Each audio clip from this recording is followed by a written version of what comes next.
नमस्कार. गिरीश थत्तेकडून ऐका पुरुषोत्तम सप्रे यांची लघुकथा मोजमाप. चिंताग्रस्त मिसेस देशपांडे आपल्या अंगणात येळझारा घालीत होत्या.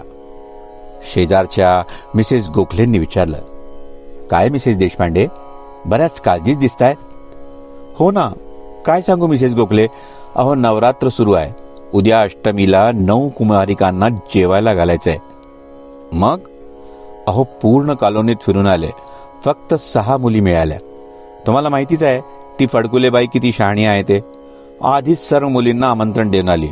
आता उरलेल्या 3 मुली मी कुठून आणू? मिसेस देशपांडे हैराण होत म्हणाल्या.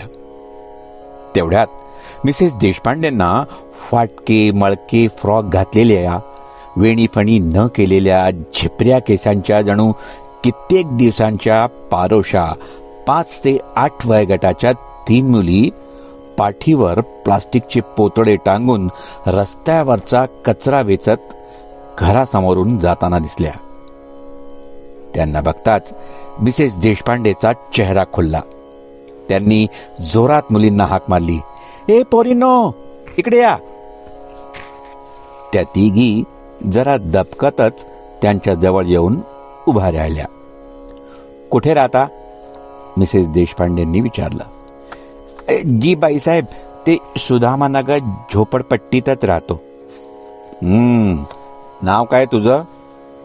जी, माझं नाव सुरसुती, हिचं पार्वती आणि ती लहानीचं लक्ष्मी आहे. मोठी मुलगी सांगती झाली. अरे वा, नाव तर मोठे सुंदर आहेत. ऐका, उद्या छान अंघोळ करून, नीट वेणाफेणा करून व छान धुतलेले कपडे घालून या. मी तुम्हाला छान जेवायला देईन आणि वर प्रत्येकीला 5-5 रुपये देईन. कळलं ना? मिसेस देशपांडे तोऱ्यात म्हणाल्या. आनंदाच्या भारात त्या तिघींनी होकारार्थी माना डोलवल्या. मिसेस देशपांडे पुण्य मिळण्याच्या आनंदात समाधानाचा सुस्कारा सोडत आपल्या कामात गुंतल्या. दुसऱ्या दिवशी मिसेस देशपांडेंनी सांगितल्याप्रमाणे त्या तिघी आपल्या आपल्या परीने छान नटून ठटून आल्या. मिसेस देशपांडेंनी त्यांचे पाय धुवून पूजा केली, पोटभर जेवू घातले व प्रत्येकीला म्हटल्याप्रमाणे 5-5 रुपये देऊन रवाना केले आणि तृप्तीची ढेकर दिली. 3-4 दिवसानंतर मिसेस देशपांडेचा ओरडा ऐकून मिसेस गोखले लगबगीनं बाहेर आला. अहो काय झालं मिसेस देशपांडे, एवढे कोणावर ओरडताय?